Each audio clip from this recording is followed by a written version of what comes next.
私が初めて日本語の授業を受けて、そろそろ8年になります。この8年間にさまざまな経験を積むことができたこと、そして先生や友達、多くの方々に励まされ、支援していただいたことに、私は心から感謝しています。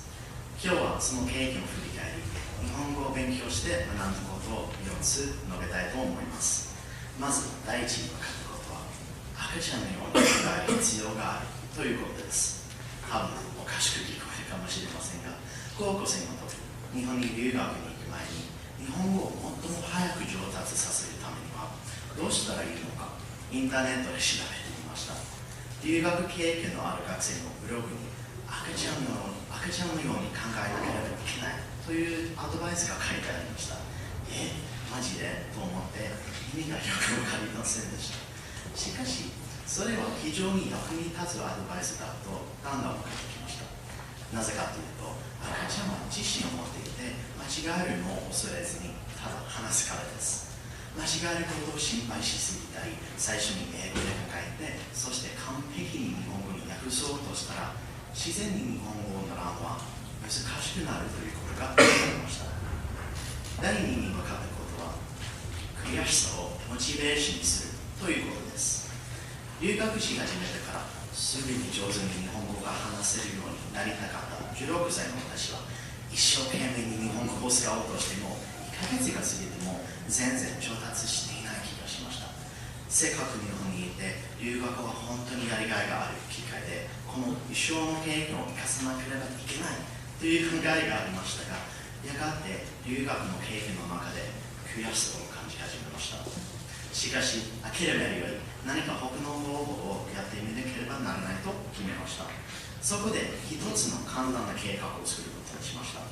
それはどのトピックでもどの状況でもわからない単語があれば必ず単語カードに書くことです。単語カードを何回も復習し、クラスメートはよくテストしてくれて、このような方法で語彙力と日本語を話す自信を高め、日本語を上達させる成功の基礎を築いたと思うのです。基本的に分かったことは、日本語の勉強に限らず、何か挑戦があるとき、悔しい気持ちや諦めたい気持ちなどがあれば、その気持ちをバネにしてモチベーションにすると、頑張って成長ができるということです。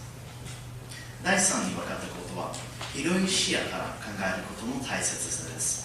私はハイキングすることが大好きです。山に登っている間はずっと足元のところばかり見ていますが、山を上がっていくうちに上を振ってみると、気がつかないうちに高度が高くなっていて、よく進歩ができていることに驚きます。日本語を勉強は、そして頂上に到着したらきれいな景色を楽しめ、とても満足できます。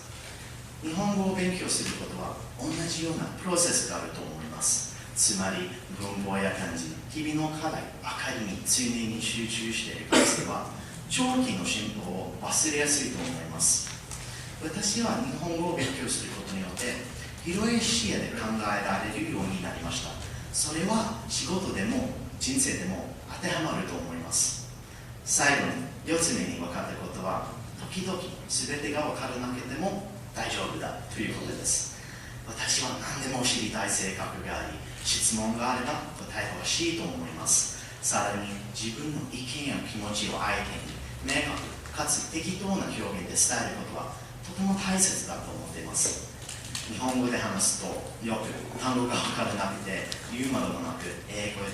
り雄弁に話すのが苦手だという気がします。しかし、日本語を勉強するほど自分がいかに無知か思い知らされます。また、私のホストファミリーのお母さんが教えてくださったことを思い出します。それは自分のスタイルで話すのが大事だということです。したがって、時々全て分からなくてもいいと思うのです。知りたいと思う気持ちがあればいいのではないでしょうか。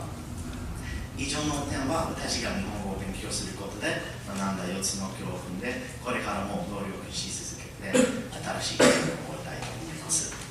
ご清聴ありがとうございました。